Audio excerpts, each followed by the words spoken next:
Қыздар, бүгін сіздермен өте дәмді малина қосылған браунидың рецептімен бөліспекшімін.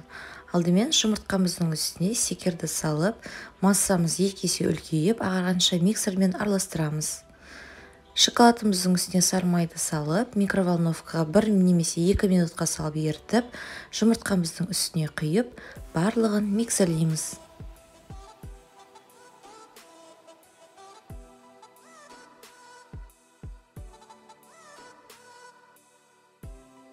Соңында үстіне какао және ұнымызды салып, жақсылап араластырамыз.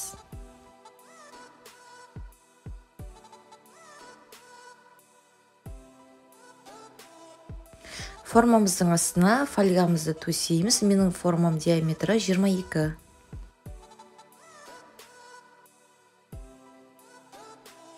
Шоколадты массамызды формамызға құямыз, кейін үстіне малина салып шығамыз. Мен замороженный малина пайдаландым.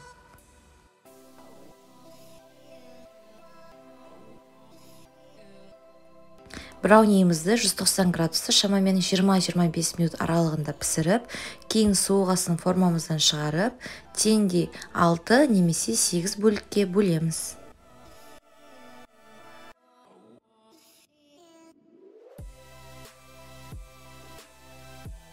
Таяқшаларымызды ерітілген шоколадқа батырып, пирожныйларымызға салып шығамыз.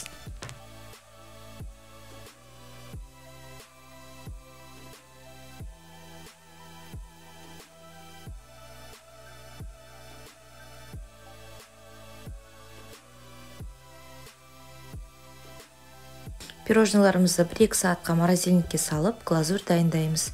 Шоколадтың үстіне сұйық май мен сары майды салып ерітіп, араластырып, кейін арахисімізді саламыз.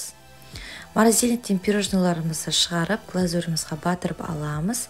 Кейін өз қалауларыңызша әсемдеп, бетіне фисташковый мука немесе арахис сепсеңіздер болады. Міндетті түрде дайындап көріңіздер, қыздар. Құрамы өте қарапайым азық-түліктерден тұрады.